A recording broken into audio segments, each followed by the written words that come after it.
ఎందుకు సంతోషం కలగటం లేదు? నీకు లేనిది అకస్మాత్తుగా వస్తే నీకు బాగుంటుంది, సంతోషం కలుగుతుంది.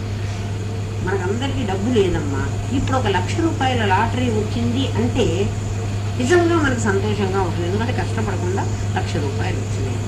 ఓ బిర్లాకో టాటాకో వచ్చింది అనుకోండి 1,00,000 రూపాయల లాటరీ, వాడికి ఏమనిపిస్తుంది? ఆఫ్టర్ ఆల్ 1,00,000, మా దగ్గరే కోట్లు ఉన్నాయి, 1,00,000 వస్తే ఎంత, రాకుంటే ఎంత. అది ఏమి రూపాయి కింద మనకి కానీ పైసా దొరికితే మనకి ఎంత ఆనందం ఇస్తుందో. నా దగ్గరే ఇంత 100లో 1000 మన దగ్గర డబ్బులు ఉంటే పదాల్లో పోతుంటే ఓ రాయి పైసా దొరికింది అనుకోండి, ఇప్పుడు మనం బాగా సంతోషపడతాం కదా. ఏ పడం, ఎందుకని అసలు తీసుకోదు, ఎందుకు ఆ పైసా అలా తత్వనిష్ఠులమైనటువంటి మాకు ఈ ఈ అద్వితీయం బ్రహ్మతత్వం అసంగం అన్నటువంటి విషయం తెలిసిన రోజు మాకు ఇంకా ఆనందం ఏమి కలగదయ్యా. ఎందుకని? నేను అదే అయిపోయి ఉంటే ఇది ఎవరికి ఆనందం కలగదు అని చెప్పింది. అహం బ్రహ్మాస్మి అనుభవం వాడికి కాదమ్మా. 4 కూడా తెలిసి నేను నిర్ణయించుకున్నాడు వాడే తత్వనిష్ఠుడు. అంటే వాడికి తత్వ జ్ఞానం కలిగింది. త్వం అనేది లేనే లేదు, ఉన్నది తత్తేను అని తెలిసిన వాడు. మామూలు వాడికి అయితే త్వము తత్, తత్ త్వం అసి అని చెప్పాడు కదా గురువు. అంటే త్వం అనేవాడు ఒకడు ఉంటే వాడు తత్ అయ్యింది. అది నీవై ఉన్నావు అంటే అర్థం ఏమిటి? తత్ అనేది నీకంటే భిన్నంగా ఉంది, త్వం నువ్వు ఉన్నావు, నువ్వు అది అయినావు. అలాంటి వాడికి ఆనందం కలుగుతుంది. అసలు త్వం అనేవాడు సర్వాత్మన లేడు, ఉన్నది నేనొక్కడే. ఆ నన్ను తత్ అనకూడదు. నన్ను తత్ అనాలంటే త్వం ఉండాలి కదా, వాడు ఉంటే కదా వాడు అవ్వాలి. అది అనాలంటే ఇదొకటి ఉంటే కదా అది అదే ఏది ఏమ్మా. అసలు ఉన్నదే ఒకటైతే ఆ ఉన్నది నేనేనని తెలిస్తే అప్పుడు త్వం లేదు, తత్ సత్. ఓం తత్ సత్, త్వం సత్ అని లేదు. త్వం సర్వాత్మన లేడు, తత్ మాత్రమే ఉన్నాడు. ఎప్పుడైతే తత్ ఉన్నాడనేటువంటి వాడికి ఆ తత్తుకు దేంతో సంబంధం లేదు, వాడు అద్వితీయమైన ఉన్నాడు అన్నటువంటి విషయం వాడికి ఇంకా మోదము కలిగించదు, దుఃఖము కలిగించదు. వాడిని దుఃఖింపజేసేటువంటి సంఘటన ఈ ప్రపంచంలో మరొకటి లేదు. అంటే ఏ సంఘటన కూడా వాడికి దుఃఖం కలిగించలేదు, అలాగే ఏ సంఘటన కూడా వాడికి ఆనందం కూడా కలిగించలేదు. ఎందుకని? ఆనందం వాడికి మనోనాశం అయ్యింది కాబట్టి. మనస్సు పనిలే కదా నీకు బాగుంది. ద్వంద్వాలు చూపించేది కూడా మనస్సు పనే. మనస్సే తనకిష్టమైన దాన్ని నీకు ఆ సుఖమని, తనకు అయిష్టమైన దాన్ని నీకు దుఃఖమని చెప్తోందమ్మా. దానివల్లే నీకు రాగము ద్వేషం కలుగుతుంది. నీకు రాగం దేని మీద కలుగుతోంది అంటే నాకేది ఇష్టమో అదే నీకు ఇష్టమైందనుకో మన ఇద్దరికి స్నేహం కుదురుతోంది. నాకేది నచ్చదో అదే నీకు నచ్చదనుకో మన ఇద్దరికి స్నేహం కుదురుతోంది. నాకు నచ్చింది నీకు నచ్చకపోతే మాత్రం మన ఇద్దరికి ద్వేషం ఉంటుంది. అంటే వ్యక్తి ఏమనుకుంటున్నాడు, వీళ్ళందరినీ నాకేది ఇష్టమో వీళ్ళందరికీ అదే ఇష్టం అయ్యేటట్టు చేయాలి. అప్పుడు వీళ్ళందరూ నాకు ఇష్టలు అవుతారు, లేకపోతే వీళ్ళందరూ నాకు అయిష్టులు అవుతారు. రాగద్వేషాలు కలగడానికి కారణం నీకు సుఖం కానీ దుఃఖం కానీ దాని సంయోగం చేత నీకు సుఖమో, దాని వియోగం చేత నీకు దుఃఖమో నీ మనస్సు చూపిస్తోంది. ఎప్పుడు మనస్సు నాశమైందో, మనస్సు నాశం అవడం అంటే ఏమిటి? మనస్సు అనేది స్వతసిద్ధంగా లేదు, నాకు కనపడుతున్నది వ్యవహార సత్యమే కలలోలాగా. తొండం వేరే లేదు, అది వెండే. మనస్సు వేరే లేదు, అది ఆత్మే, అది బ్రహ్మమే అని నాకు తెలిసిన నాడు నా మనస్సు నాకు సుఖాన్ని దుఃఖాన్ని చూపించలేదు. అందుకని నాకు మోదము లేదు, ప్రమోదము లేదు, దుఃఖము లేదు. నాని పరిస్థితి ఇది అని చెప్పేశారు. వాడే స్థిత ప్రజ్ఞుడు. ఇంకా వాడిని ఏమీ కదిలించలేకపోయింది కదా. వాడిని కదిలించగలిగినటువంటి ఈ ప్రపంచంలో ఏ సంఘటన కలిగినా వాడు కదలలే, వాడిని బాధించలేకపోతుంది. ఎందుకని? సంయోగ వియోగాలు వాడికి అర్థమైపోయింది. అయినా మేము ఎందుకు బాధపడుతున్నామో తెలుసునా నాయన, అనుశోచామా, మేము చాలా విచారిస్తున్నాను నాయన. ఎవరిని గురించి నువ్వు అన్నావే ఇందాక, వాళ్ళని ఎందుకు వాదించి జీవేశ్వరులను కొట్లాడుకు వస్తుంటే వాళ్ళని కోపడి జీవుడు లేడు ఈశ్వరుడు లేడు మీరు ఎందుకు చెప్పరన్నావే, వాళ్ళని గురించి మేము బాధపడుతున్నాము. ఎందుకు బాధపడుతున్నాం అంటే భ్రాంతై, ఈ అజ్ఞానంతో ఈ కొట్లాడుకు చస్తున్నారే. చూడండి, ఆత్మ గురించి ఇంత విశదంగా శాస్త్రం చెప్పింది, మనకు అర్థమైన పరిధిలో మనం చెప్పుకుంటున్నాం. వీళ్ళే ఎంతమంది ఇంకా బయటికి వెళ్ళి ఆ దేవుడి దగ్గరికి పోతే ఏమొస్తుంది, ఈ దేవుడి దగ్గరికి పోతే ఏమొస్తుందో, దానికి పోతే ఏమవుతున్నారా? మేము సంకల్పం చెప్పాము అని అంటున్నారా? సంకల్పం ఏమని చెబుతున్నావు నువ్వు? నేను ఫలానా మనిషిని కదా. ఆ పురోహితుడు మనతో చెప్పిస్తున్నాడు, మమ అనుకోండి. మమ అంటే ఏమిటి? ఫలానా భారద్వాస గోత్రం, ఫలానా గోత్రం వాడిని, ఫలానా వాడి కూతుర్ని, ఫలానా వాడి పెళ్ళాన్ని. మరి ఏం కావాలయ్యా నీకు? ఒకసారి ఫలానా నీ అడ్రస్ అంతా చెప్పావు కదా, ఫలానా రోజును చేస్తున్నా, నీకు మంత్రం అంతా అదే కదమ్మా, సంకల్పం అంతా అదే. ఏం చేస్తున్నావు? ధర్మ అర్థ కామ ఇవన్నీ కావాలి కదా. మరి సంకల్పం చెప్పేశావంటే అర్థం ఏమిటి? నీకు అది కావాలంటున్నావు. అలా లేదండి, ఏం కావాలి? ఎవరికి ఇస్తున్నారు? బ్రహ్మార్పణ అన్నీ చేసి కూడా బ్రహ్మార్పణమే అంటున్నాడు. అదే కదా. కాదు, ఇది ఎట్లా ఉంటుందంటే మనం కోటేశ్వరు అందులే నాతో సంకల్పం చెప్పించేశారు, నేనేం చేయలేదు, యజ్ఞం వాడే చేసుకున్నా అంటే ఎవడు సంకల్పం చెప్పాడో వాడికే చెందుతుంది ఆ పనం అంతా. నువ్వేం చేయక్కర్లే. నేను బ్యాంకు లాకర్ నుంచి దొంగతనం చేసి డబ్బులు తీసుకొచ్చానండి. తీసుకొచ్చేసి నా కొడుక్కి నా కూతురికి కావాల్సినవన్నీ ఇచ్చేసుకున్నాను. నేనేం పెట్టుకోలేదు కదండి, అన్నీ వాళ్ళకి ఇచ్చేసాను కదా. నేనేం దొంగతనం చేసినట్టు? వాళ్ళకి చెందాల్సింది వాళ్ళకి చెందించేశాను.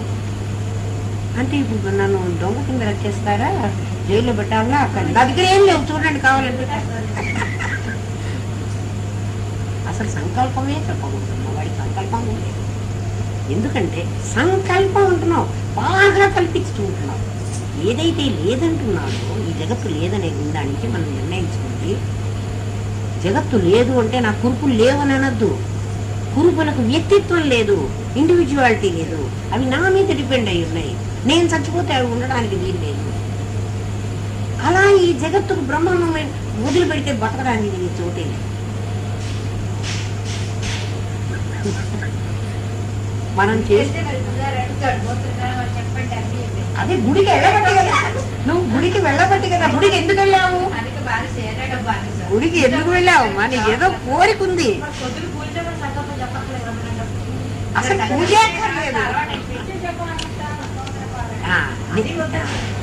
నిత్యం నువ్వు ఇదివరకు చేసినవన్నీ ఇదివరకు చేసిన, ఇప్పుడు జ్ఞానం కలిగిందని అది మానద్దు. కొత్తదమ్మా, కొత్తది చేసుకో. కాదమ్మా, అన్నం వండుకోవడం మానుకున్నప్పుడు, తినటం మానుకున్నప్పుడు, మౌడికి అన్నం వేయడం మానుకున్నప్పుడు ఇది కూడా మానుకోవచ్చు. అందరూ ఏం చేస్తారంటే మా జ్ఞానం కలిగిందండి ముందు పూజ మానేస్తున్నాం. చెంబులు గిన్నెలు తోముకుంటున్నావా అమ్మ? 5 గ్లాసుతో మంచినీళ్ళు తాగుతున్నావా? మరి ఆ దేవుణ్ణి కడుక్కోవడానికి నీకు రోగం ఏమిటి? ముందు పూజ మానేస్తారు. అన్నిటికంటే ఫస్ట్ మానేసేది ఏమిటంటే మా జ్ఞానం కలిగిందండి, అదేదో నా వడుగు ఎవడు నాకు పిచ్చి కుదిరిందండి, ఇంకేం పిచ్చి లేదు, ఆ రోకలు తలకు చుట్టేసేయండి అన్నాడు. రోకలు తలకు చుట్టమంటే నీకు పిచ్చి ఉన్నట్టే కుదిరినట్ట. రోకలు ఎట్లా తలకు చుట్టాలి? నాకు పిచ్చి కుదిరిందంటే అదే అర్థం. ఈ తత్వనిష్ఠుడిలా అనుశోచామ, మేము విచారపడుతున్నామయ్యా. అంటే ప్రపంచంలో ఏ సంఘటన నన్ను విచారంలోకి తీసుకెళ్ళలేదు, నాకు అలాగే ఆనందం కూడా కలిగించలేదు. దానికి ఆనందము కలగదు, దుఃఖము కలగదు. ఏ సంఘటన వాడికి మరియు సంతోషము సుఖము రెండు ఇవ్వలేకపోతున్నాయి. ఎందుకంటే మనస్సు నాశనం అయిపోయింది, అక్కడ మనస్సుగా లేదు. అలాంటప్పుడు ఆ మనస్సు చేసే సంకల్పం చేయలేకపోతుంది. ఈ భ్రాంతిలో ఉండి పోట్లాడుకుంటున్నారే, బ్రహ్మనిష్ఠులమై మేము సంతసించకుండా అజ్ఞానుల స్థితిని ధరించి మేము విచారిస్తున్నాను నాయన. మాకు విచారం అది కలిగిస్తోంది. జీవుడు ఉన్నాడని, ఈశ్వరుడు ఉన్నాడని, జీవుడు వెళ్ళిపోతున్నాడని, జీవుడు కోరుతున్నాడని. జీవుడికి కోరిక. జీవుడు అసలు ఎంతసేపు ఉంటున్నాడు మీరు చెప్పండి?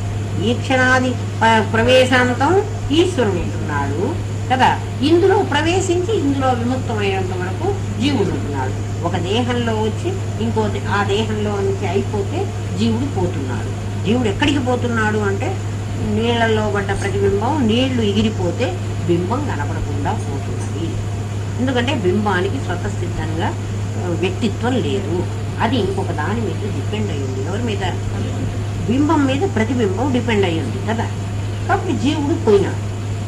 ఈ సంకల్పం మాత్రం ఇంకా బతికే ఉంది. వీడి వాసన మాత్రం బతికే ఉంది. ఆ వాసన మళ్ళీ ఎక్కడ జన్మ తీసుకుంటే అక్కడ మళ్ళీ జీవుడు ఏర్పడుతున్నాడు. అక్కడ మళ్ళీ ప్రతిబింబం. ఎందుకని బింబం పోవటం లేదు కాబట్టి, బింబం పోనంత వరకు, నేను చావనంత వరకు, నా కురుపు నయమైపోయినప్పుడు. నాకు అసలు గురుగారు ఎంత బాగా చెప్పారమ్మా. ఇది చెప్పకపోతే నాకు అర్థం కాదు.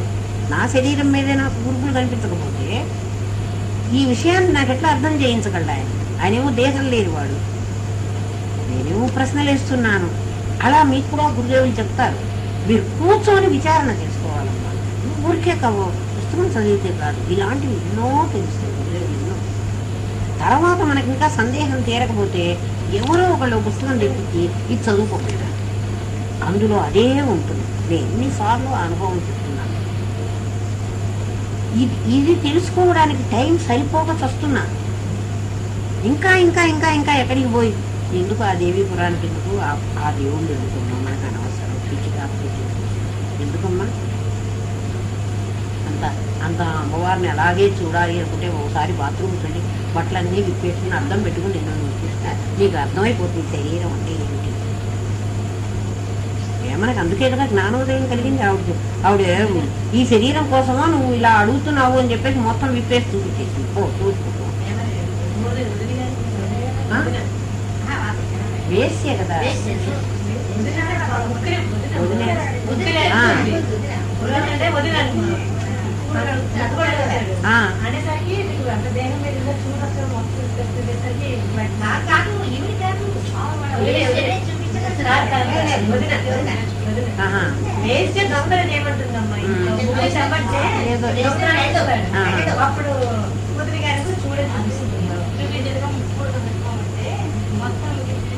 ఎవరో మొత్తానికి అవేమని సినిమా మళ్ళీ చూడండి. ఎవరు విప్పారో కానీ మొత్తానికి విప్పేసి చూపెట్టేశారు. ఇక్కడ ఏమీ లేదు, కప్పుకుని దాచుకున్నంతసేపు ఏదో. అందుకే అంటారు మూస్తే నా అమ్మగారు చెబుతూ ఏదో ఉంటుంది, లేకపోతే గట్టిగా పట్టుకున్నారని మీకు అందరికీ కుతూహలం. ఇలా మూసుకుంటే విప్పేశాను అనుకో ఏముంది ఇందులో? ఏమీ లేదు. ఈ గీతలు ఎలాగైతే గురుదేవుడు మాకు ఇలాగే సృష్టి, ఈ గీతలు ఎలాగైతే నువ్వు మూసినా అక్కడే ఉంటున్నాయి, తెరిచినా అక్కడే ఉంటున్నాయి, అలా పరమాత్మ ఉంటున్నాడు. ఆ పంచభూతాలు ఒక పరి జగముల వెలినిడి, ఒక పరి లోపలికి కొలుసు. 5 భూతాలు ఒకసారి ఇలా విప్పదీస్తున్నాడు, ఓసారి మళ్ళీ లోపలికి ఉంటే ప్రళయం విప్పదీస్తూ జగత్తు కనిపిస్తాం. కానీ ఇది మాత్రం మారటంలే. ఇది పొచ్చినా ముడుచుకున్నా లేచినా కూడా ఇది ఎలా మారటం లేదు, అట్లా పరమాత్మ ఎప్పుడూ మారటం లేదు. నువ్వు జగత్తుగా ఉన్నా భ్రమించినా ఆయన మారటం లేదు, జగత్తుగా లేకుండా నశించినా కూడా ప్రళయం వచ్చినా ఆయనకి దుఃఖం లేదు. ప్రళయం వస్తే దుఃఖం లేదు. అయ్యో నా సృష్టి అంతా పోయిందే. గురుదేవుడు మాకు మంచి ఎగ్జాంపుల్ చెప్పారు. పిల్లవాడుట చిన్న మరీ 3 ఏళ్ళు 4 ఏళ్ళ పిల్లలు, 5 ఏళ్ళు 6 ఏళ్ళ వాళ్ళు కాదు, మరీ పసిపిల్లలు ఇన్ని బొమ్మలు వాళ్ళు తీసుకొచ్చి ఇవన్నీ ఇక్కడ పరుచుకుంటారు. ఎంత ఆనందంగా బొమ్మలన్నీ పరుచుకుంటారు. ఆ తర్వాత ఏం చేస్తారు, కొంతసేపు ఆడుకున్న తర్వాత ఇవన్నీ తీసుకుపోయి బుట్టలో పెట్టేసి ఆ బుట్ట ఆడుకున్నప్పుడు వాళ్ళకి ఆనందమూ లేదు, అన్నీ మడిచిపెట్టేసి బుట్టలో పెట్టి ఆ మూల దాచేసినప్పుడు వాళ్ళకి దుఃఖము లేదు. ఎందుకంటే రేపు మళ్ళీ అవే తీసుకొచ్చుకుని మళ్ళీ పెట్టుకుంటారు, మళ్ళీ ఆడుకుంటారు. ఈ జగత్తంతా పరవబడినటువంటి బొమ్మలు ప్రళయంలో ఇదంతా మూసేసుకుని డబ్బాలో దాచు చావలే. చూడండి, ప్రళయంలో వాసనలన్నీ అలాగే ఉంటున్నాయి. ఇక్కడ నా కురుకుని నయం చేశాడు కానీ లక్ష్మీనారాయణ లోపల ఉన్న బ్యాక్టీరియాని చంపలే. ఆ లోపల ఇంకా ఉంది, అది రేపు ఇక్కడ వస్తుంది. అందుకే ఇది అయిపోయిన తర్వాత అమ్మ ఇది అయిపోయినా కూడా ఇంకో 5 రోజులు మంది వేసుకోండమ్మా, ఇంకా లోపల ఉంది, దాన్ని కూడా చంపాలి అంటాడు. నాకు కనపడలేదు కదా అండి, నీకు కనపడదు, నాకు కనపడుతుంది. రోగం మన పెద్దవాళ్ళు కూడా మందు తిన్న తర్వాత మళ్ళీ పైపథ్యం అని మళ్ళీ ఇంకో 20 రోజుల దాకా మనని మాడుస్తారు. అంటే ఏమిటి, ఇంకా లోపల ఆ రోగజీవులన్నీ ఉంటుంది. అది ఇంకో చోట ఇక్కడ రాకపోవచ్చు, ఇంకో చోట నుంచి మళ్ళీ బయట. నీలో అలాంటి సంకల్పాలు అనేకం ఉన్నాయి, అనేక వాసనలు ఉన్నాయి. ఏ వాసన ఏ పక్క నుంచి వచ్చి ఏ జన్మకి హేతు అవుతుందో, అందుకే వాసనలన్నీ క్షయింపజేసుకో. చిన్న వాసనైనా పెద్ద కర్రతో కొట్టు. పాము చిన్నదే కావచ్చు, కానీ కొట్టేది అహం బ్రహ్మాస్మి అని పెద్ద కర్ర తీసుకో. చిన్న కర్రతో కొట్టే అది నీకు లొంగదు. నాకేం కొడుతుంది, ఇప్పుడు తెలియదు నాయన, ఏమీ తెలియదు. గురుదేవులు చెప్పేవారు, ఎండాకాలంలో ఏ మొక్క ఏమీ ఉండదు. అదంతా చూస్తే మన రైల్లో పోతూ చూస్తే మొత్తం ఎండిపోయి ఉంటుంది. ఒక్క వర్షం కురవనియండి, అన్ని ఇంతంత ఇంతంత చిన్న చిన్న చిన్న అవన్నీ ఎక్కడి నుంచి వచ్చినాయి? ఆ లోపల భూమిలో విత్తనాలన్నీ ఉన్నాయి. అది ఉపయోగపడే విత్తనం ఉపయోగపడందే నాకు అక్కర్లే. గడ్డి మంచిందా? ఎక్కడన్నా ఇంత మేర నేల ఖాళీ ఉందా? వర్షం వచ్చిన తర్వాత నీకు కనపడ్డప్పుడు అన్ని మొలకలు ఎక్కినాయా? పచ్చగా ఉంటుంది మొత్తం. ఎక్కడ కూడా నువ్వు ఇదివరకు చూసినటువంటి ఆ ఉట్టి నేల నీకు కనపట్టలే. ఆయన అలాంటి వాసనలు చిన్నవే కోరుకున్నావో పెద్దవే కోరుకున్నావో ఎప్పుడెప్పుడు కోరుకున్నావో అవన్నీ లోపల కావలసినవి ఉన్నాయి. అవకాశం వచ్చేటప్పటికి వర్షం రాగానే ఎలాగైతే అవి పుడుతున్నాయో చిగురించుకుంటున్నాయో నీ వాసనలన్నీ అలా మొలకెత్తుతున్నాయి. ఎప్పుడెప్పుడు ఏ వాసన మొలకెత్తుందో అప్పుడప్పుడు ఆ జన్మలకు వెళుతున్నాం మనం. అలా ఎన్ని జన్మలెత్తినా, ఎన్నిసార్లు కురుపులు బయటికి లేచినా అవి నా శరీరం కాలేవు. వాటిని ఎప్పుడూ కూడా నేను చంపాలనే చూస్తాను.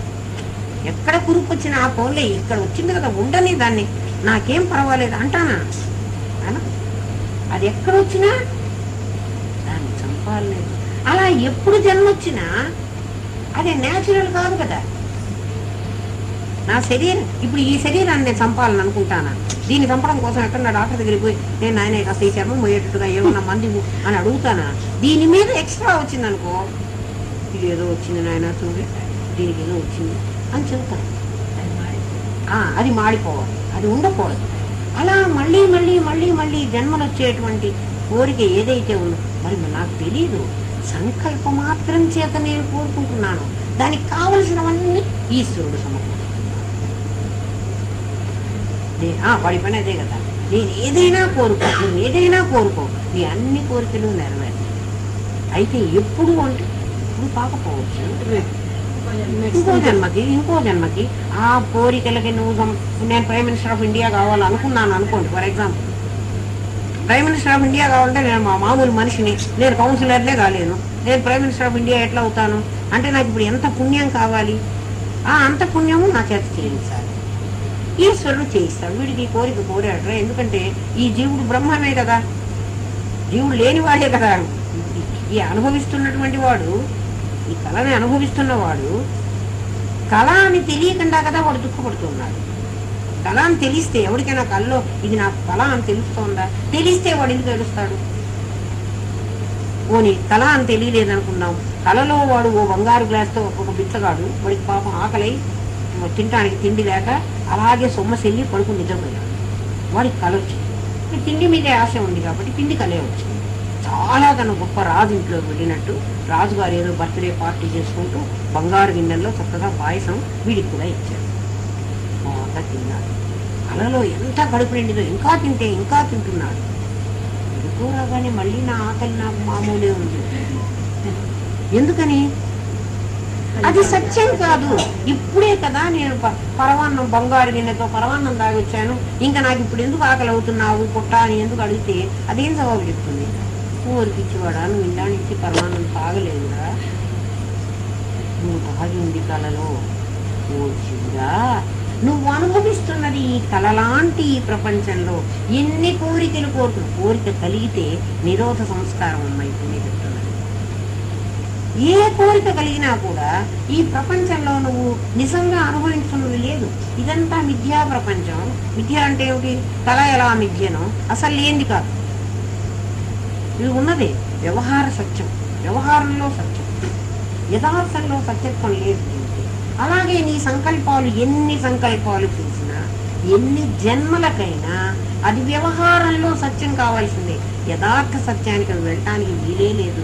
అవి ఎలా వచ్చినా కురుపుల్ని నేను ఈ డాక్టర్ కాబట్టి ఇంకో డాక్టర్, ఇంకో డాక్టర్ కాబట్టి ఇంకో డాక్టర్, ఎవరి దగ్గరకో వెళ్ళి దీన్ని పోగొట్టేదాకా నేను ఊరుకోను.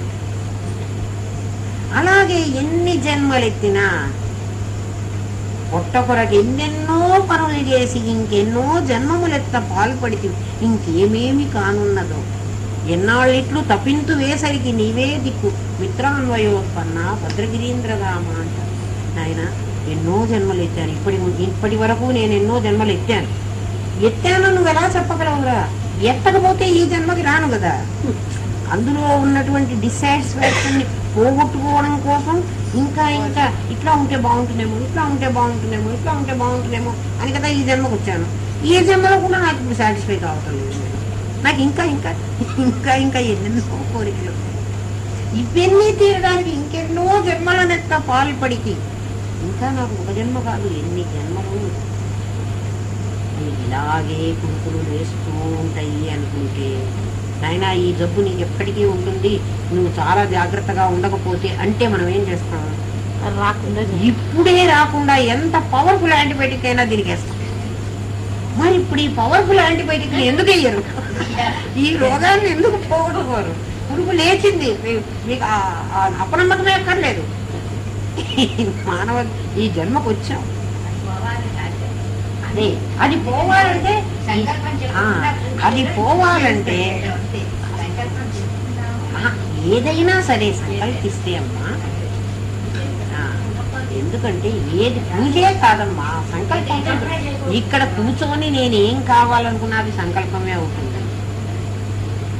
దేవుడి దగ్గర కూర్చొని సంకల్పం చెప్పడం ఒకటే కాదు, మీకు ఉదాహరణకి చెప్పాను. ఆయన ఆ సంకల్పం చెప్పిన తర్వాత ఆ ఫలం మనకే చెందుతుంది అని.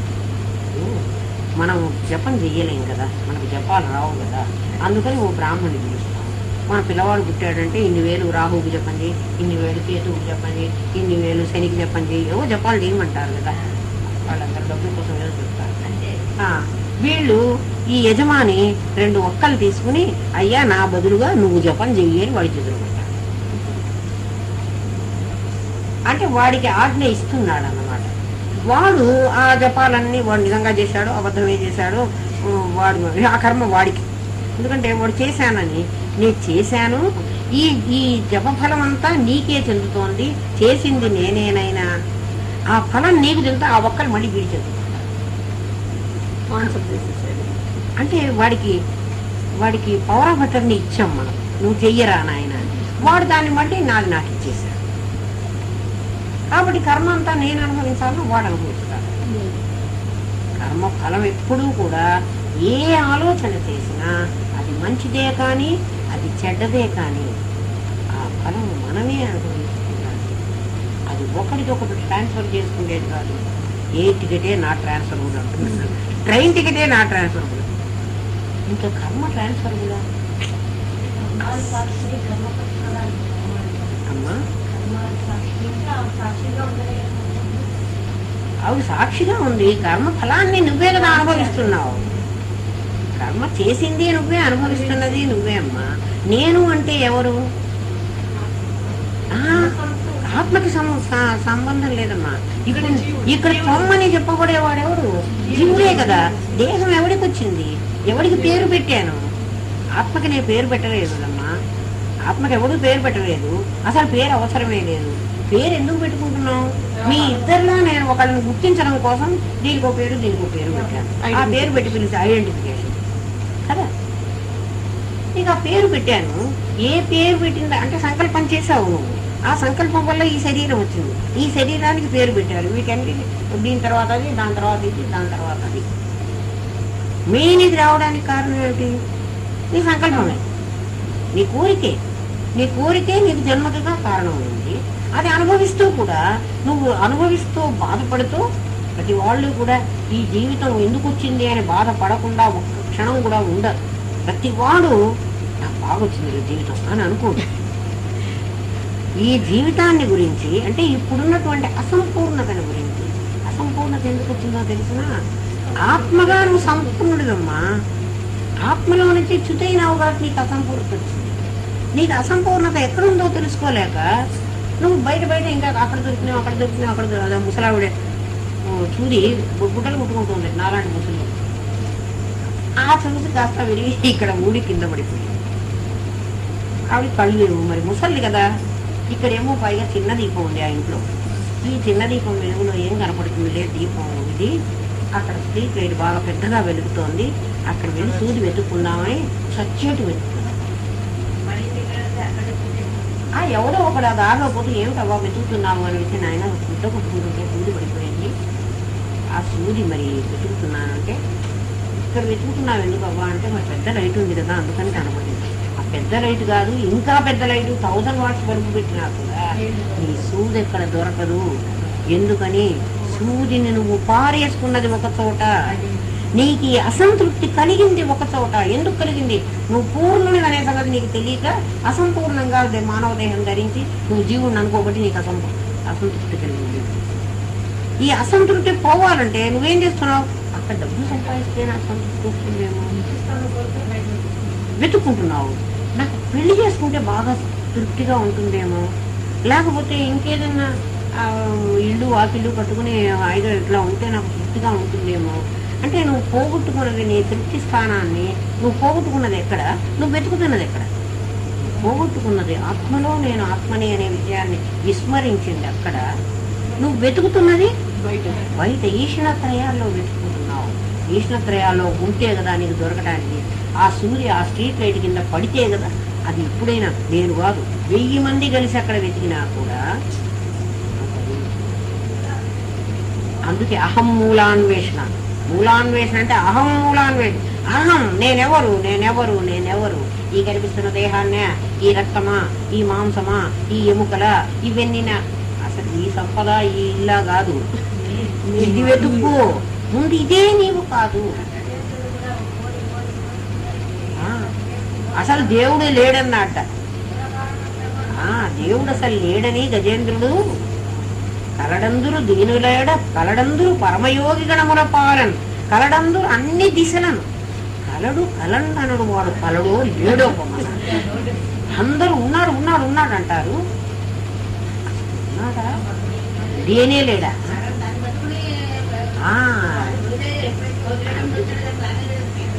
లేనే లేడా అనుకున్నాడు.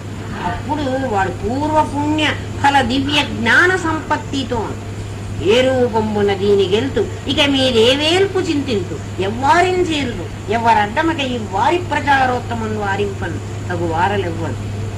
ఎవరు నువ్వు ఈ ముసలి నుంచి రక్షిస్తాడు రా నాయన అని అనుకుంటే అప్పుడు పూర్వపుణ్య ఫల దివ్య జ్ఞాన సంపత్తి, పూర్వజన్మలో మన చేత సంపాదించబడినటువంటి జ్ఞాన సంపద వాడి పుట్టుకొచ్చింది. అప్పుడు పుట్టుకొచ్చింది లోకములోలే. అప్పుడే ఎవ్వని చే జనించు జగమెవ్వని లోపల నుండు లీనమై ఎవ్వని యందు డిందు ఎవరిలో మునుగుతుందో పరమేశ్వరుడెవ్వడు, మూల కారణం వెవ్వడు, అనాది మధ్య లయుడెవ్వడు, సర్వము తాయైన వాడెవ్వడు, వానిని ఆత్మభవున్ ఈశ్వరునే శరణంబు వేడగన్నాడు. అప్పుడు అన్నాడు అన్నమాట. ఎవడు ఈ మూలానికి ఆధారమైన వాడో, ఎవడు దీన్ని పుట్టించాడో, ఎవడి యందు ఇది లగ్నమవుతోందో, ఈ జ్ఞానం పూర్వజన్మలో కలిగినటువంటి ఆ పుణ్యం వల్ల గజేంద్రుడికి ఇవాళ కలిగింది. అందుకే నేను అంటాను, అమ్మ వచ్చి ఓ రోజు వినండరా, ఈ పుణ్యం ఏ జన్మలో కన్నా ఉపయోగపడుతుంది. అరే అందరికీ ఇప్పుడిప్పుడే అయితే సంతోషమే, ఎవడికి వద్దంటాడు? అయినా రోగం ఇప్పుడే నయం చేసుకుంటానంటే ఎవడు వద్దంటాడు? నీకు కనీసం రోగం వచ్చిందనన్నా అర్థమైతే. అసలు నాకు జబ్బే లేదంటాడు ఒక్కొక్కడు. నాకేం జబ్బు లేదండి నేను బాగున్నాను అంటాడు. ఓ పక్క వాడు ఆ రోగం వచ్చి వాడు బాధపడుతూ కూడా బాధని వాడు అర్థం చేసుకోడు.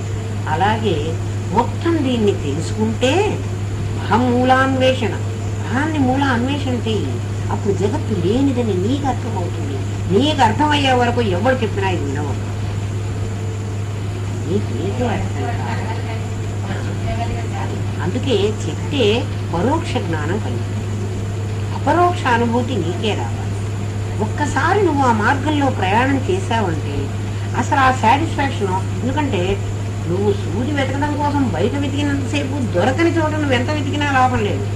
దొరికే చోట వెతుకుతుంటే కొంచెం కొంచెం ఆ పదార్థానికి దగ్గర అయ్యే కొద్దీ నీకు ఆ సంతృప్తి నీకే తెలుస్తుంది. చాలా సంతృప్తి ఉంటుంది.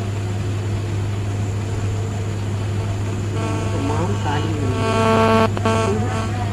ఆ? ఆ.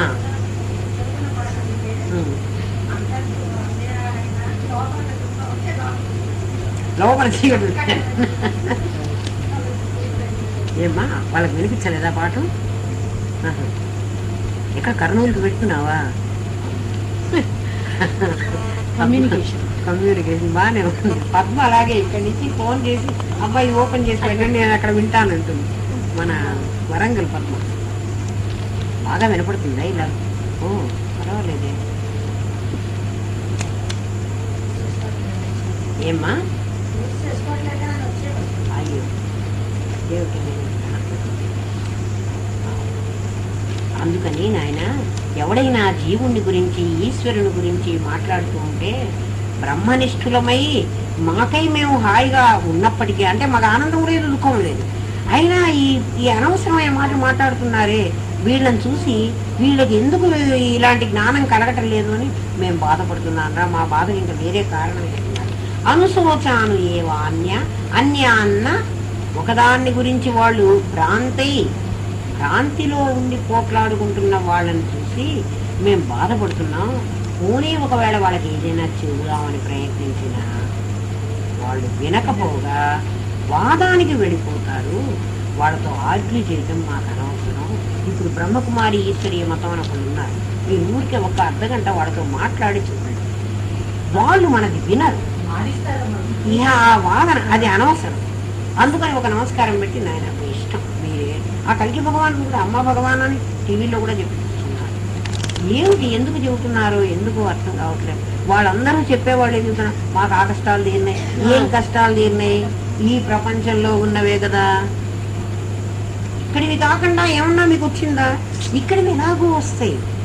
ఎందుకంటే అవునమ్మా, అదే ఎవడో చెప్పాట, నీకు డబ్బు సంపాదించేది ఒక రోజులో కోటీశ్వరుడు అయ్యేటువంటి మార్గం నీకు ఉపదేశిస్తా, నువ్వు నాకు 1000 రూపాయలు. అంతే కదా, అదే కదా గురుదేవులు అందుకే అంటారు, ఈ గారడి వాడు నీకు రూపాయలు సృష్టించి చూపిస్తాడు కదా, మళ్ళీ ఆ రూపాయలన్నీ మరి వాడు సృష్టించగలిగిన నిజంగా రూపాయలు చూపిస్తాడు మనకి. మరి అలా చూపించేవాడు ఆ ఆట అయిపోయిన తర్వాత మనందరినీ 10 పైసలు ఎందుకు కొడుకుంటాడు అంటే వాడి పైసలు నిజమైనవి కావని వాడికే తెలుసు. మాటలతో చేతులతో మొత్తం ఈ పిచ్చి జనం మరి అలాగే మోసపోయి వెళుతున్నారు కదా. పిచ్చి జనం అందరూ మోసపోయి మరి వాళ్ళ దగ్గరికి మరి వెళ్ళి వేరు కుమ్మరించుకుంటున్నారు. ఎందుకు వెళుతున్నారు? ఏం సంతోషం జరుగుతుంది? భగవంతుడు అంతే.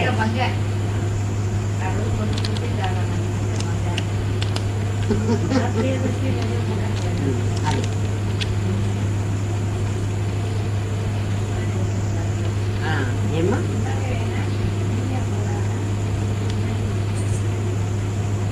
చూస్తున్నాడు, తృణార్చకాది యోగాంత ఈశ్వరే భ్రాంతి మాశ్రిత లోకాయతాది సాంఖ్యాంత జీవే విభ్రాంతి మాశ్రిత.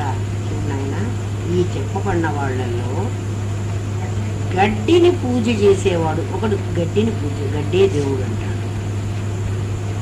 అక్కడి మొదలుకొని అంటే తృణార్చకాది యోగం ఇంతకు ముందు చెప్పాడు. తృణం దగ్గర నుంచి ఉద్బీజములు, స్వేదజములు, అండజములు, అండజము, స్వేదజము, ఉద్బీజము, జరాయుజము. మనం జరాయుజం. మనం అందరం మావి నుండి పుట్టేవాళ్ళం. స్వేదజంలోంచి చెమటలోంచి పుట్టే పేలు అలాంటివి, మొక్కలు అలాంటివన్నీ ఉద్బీజాలు. అండజం గుడ్డులో నుంచి పుట్టేవి. మొత్తం ప్రాణులు 4గా క్లాసిఫై చేశారు. ఈ 4 రకాల వాళ్ళని వీళ్ళందరూ కలిసి జగత్ అన్నారు. ఇంతకు ముందు చెప్పాడు 198-99లోనూ చెప్పాడు. ఈ జగత్తంతా పరమాత్మ అని సేవించవచ్చు. ఇందులో ఏది బ్రహ్మము కాదు. ఎందుకంటే అన్ని నాలో నుంచే పుట్టినప్పుడు ఇవి నావి కాకుండా ఎలా పోతాయి అంటే, ఇక్కడ ఉన్న ఒక కురుపుకు నేను మందు వేద్దామని మందేస్తే ఈ మందు మొత్తం శరీరానికి వెళుతుందా, దీని ఒక్కదానికి వెళుతుంది? మొత్తం అంటే అంతటికే వెళుతుంది, అంతటికీ చెందుతుంది. ఇంకా ఏదైనా దీని తాలూకు బ్యాక్టీరియా ఇంకెక్కడన్నా ఉంటే కూడా దాన్ని కూడా ఇదే చంపుతుంది. అంటే దీనికి ఒక్కదానికి నేను మందు పంపించడానికి వీల్లేదు.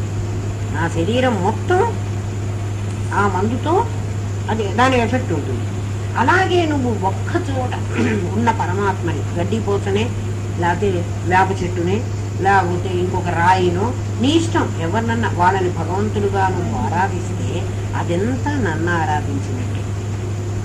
ఎందుకంటే సర్వదేవ నమస్కారం కేశవం ప్రతిగచ్చది. నువ్వు ఎవరికన్నా నమస్కారం పెట్టున్నాయనా అది నాకే చెందుతుంది.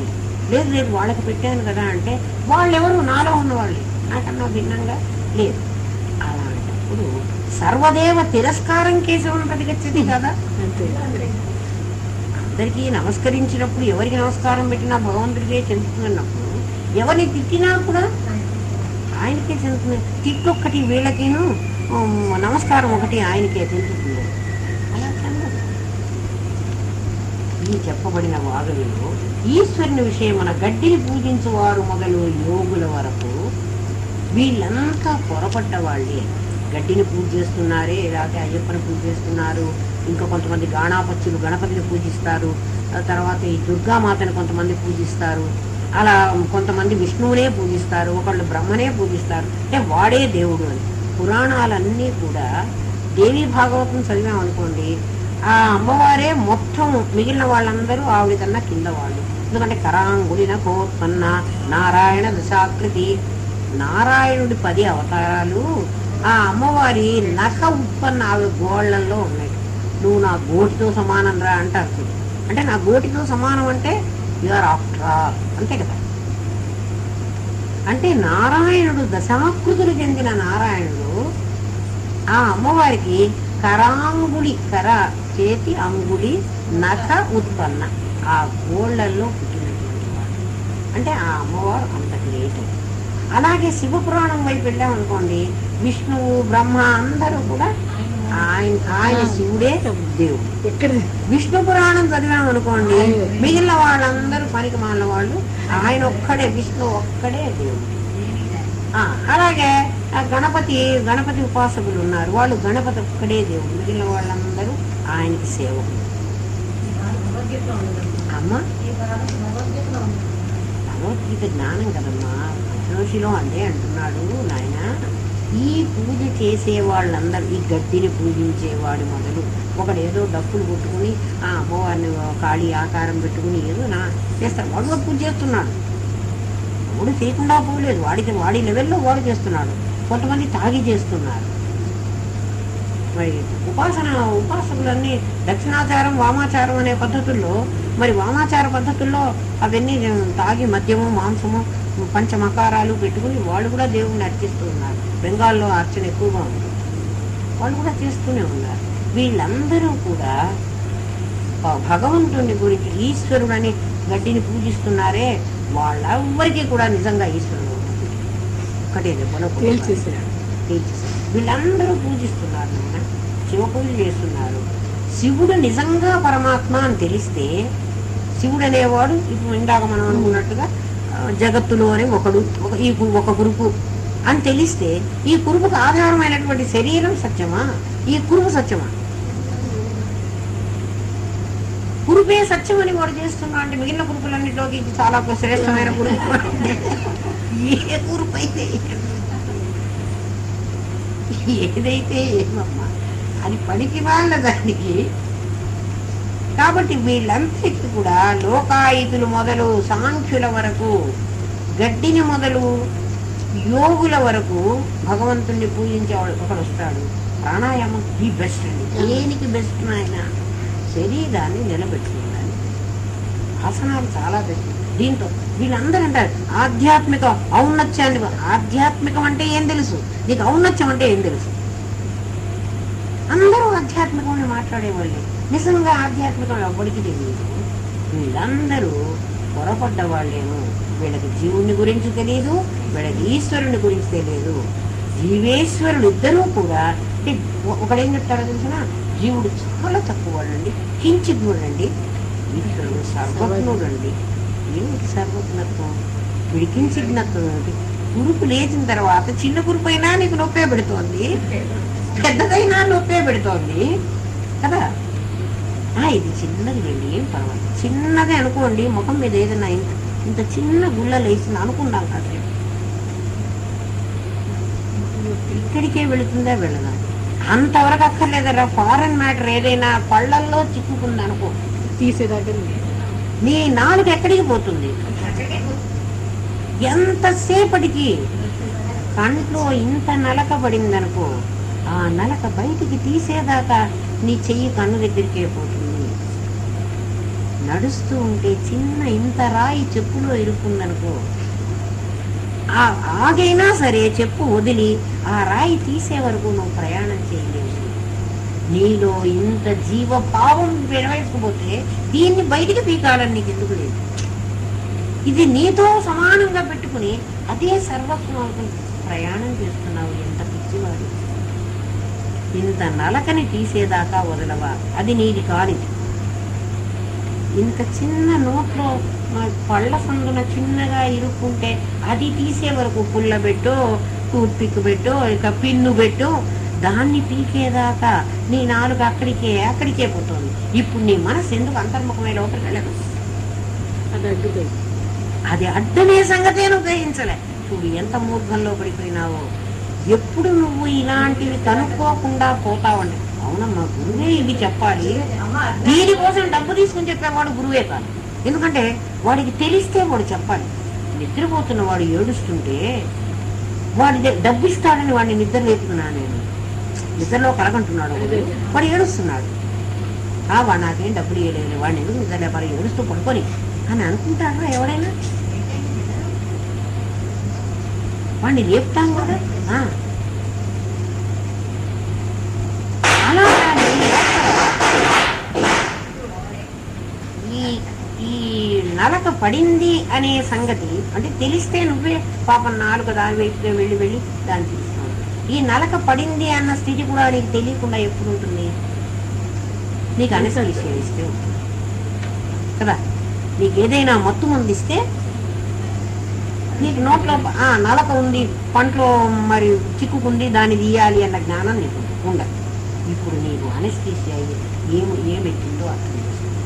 అజ్ఞానం తద్వారా ఆవరణ, అందువల్ల నీకు నిక్షేపం వచ్చింది. ఆ అజ్ఞానం నిర్మూలించుకో. ఇది ఎప్పుడు వచ్చింది క్వశ్చన్ అనవసరం. ఎప్పుడన్నా రాని ఇంత దీపం పెట్టుకో. ఈ నోట్లో నేను పొద్దున టిఫిన్ తినేటప్పుడు పళ్ళ సందులో ఇది ఇరుక్కుందా, అన్నం తినేటప్పుడు ఇరుక్కుందా? ఎప్పుడు ఇరుక్కుంటే ఇరుక్కుందని ఇప్పుడు అర్థమైంది కదా. ఇప్పుడు దాన్ని బయటికి తీయడానికి ప్రయత్నం చెయ్యి. నాకు అజ్ఞానం ఎప్పుడు వచ్చిందండి? నేను చాలా తెలివిగా ఉంటాను, చాలా దేవుడి పూజలు చేస్తాను. నాకు ఫస్ట్ వీళ్ళందరూ చెప్పు, మేమందరం లలిత పారాయణ చేస్తామండి, మేము నెల రోజులు ఏవో చాలా గొప్ప గొప్పలుగా వీళ్ళన్నీ చేసేవాళ్ళు. అవును, వీళ్ళందరూ అదే చేశారు. ఎవరమ్మా? ఎందుకు తెలియటం లేదంటే నువ్వు తెలివితో ఉంటే నోట్లో నేను చెప్పక్కర్లేదు, నీ పళ్ళల్లో ఏదో గుచ్చుకుంది, ఇక్కడే నీ పళ్ళల్లో ఏదో గుచ్చుకుంది అని నేను చెప్పక్కర్లేని నీకే తెలుస్తుంది. ఇప్పుడు నీకు తెలియటం లేదు, నేను చెప్పాల్సి వస్తుంది. నేను చెప్పినా కూడా నువ్వు ప్రయత్నం చేయటం అర్థమవుతుంది కదమ్మా. నేను చెప్పినా కూడా నువ్వు ప్రయత్నం చేయటం లేదంటే నువ్వు ఖచ్చితంగా నీకు అనస్థీసియా ఇచ్చి ఎవడో నిన్ను మత్తులో పడుకోబెట్టావు. మత్తులో పడుకున్న వాడికి ఎలాగైతే వాడి గురించే వాడికి తెలియదు, అలాగే నీ గురించి నీకు తెలియటం లేదు. అందుకే ఉత్తిష్టత జాగ్రత్త ప్రాప్యవరాన్ని బోధత అన్నాడు. ఒరే నాయనా లే, నిద్ర వాళ్ళందరూ మేము నిద్రపోవట్లేదు కదా, వీళ్ళు లేవమంటాడేమిటి అనుకున్నాడు. మీరు నిద్రపోతున్న వాళ్ళ కిందే లెక్క. అజ్ఞానం ఇద్దరు ఉన్నావు, అజ్ఞానం ఇద్దరు ఉన్నారు కాబట్టి ఆవరణను గ్రహించలేకపోతున్నావు. తద్వారా నీకు నిక్షేపం ఇదంతా సత్యం అనిపిస్తోంది. వేదాంతం అది ఎక్కడండి, అది మనలాంటి వాళ్ళకి కాదండి. అది ఎవరో ఋషులు తపస్సు ముక్కులు మూసుకునే వాళ్ళకి కానీ మన వంటి వాళ్ళకి కాదు. మీకేం తెలుస్తుంది. నన్ను కూడా ఎంతమందో అన్నారు. శంకరాచార్య పెద్ద స్వామి ఒక్కరే అమ్మా ఇది చాలా గొప్పది, ఇది నీకు దొరికింది, చాలా చిన్న వయసులో నువ్వు అదృష్టం అన్నారు. కానీ మిగిలిన ఎవరి దగ్గరికి పోయినా అదే సంసారానికి ఎక్కడ దొరుకుతుంది, అది వీలు కాదు, సాధ్యం కాదు పోమన్నారు. నీకేం దొరకలేదు, నీకేదో ఇల్యూషన్, ఇదేదో భ్రమ అని. భ్రమ ఒకసారి కరగచ్చు కానీ అందుకనే చెబుతున్నాడు ఇక్కడ శాస్త్రంలో, నాయనా మేము అందరి దొరికి పోము, ఎందుకంటే చెప్తే కూడా వాడు వినడు. అజ్ఞానంలో పూర్తిగా కూరుకుపోయిన వాడు. మా కాలనీలో 124 ఇళ్ళు ఉన్నాయి. మా కాలనీ ఒక ఇల్లు కాదమ్మా, మేము 4వ నెంబర్లో ఉండేవాళ్ళం. మా ఇల్లు కాకుండా 123 ఇళ్ళు ఉన్నాయి.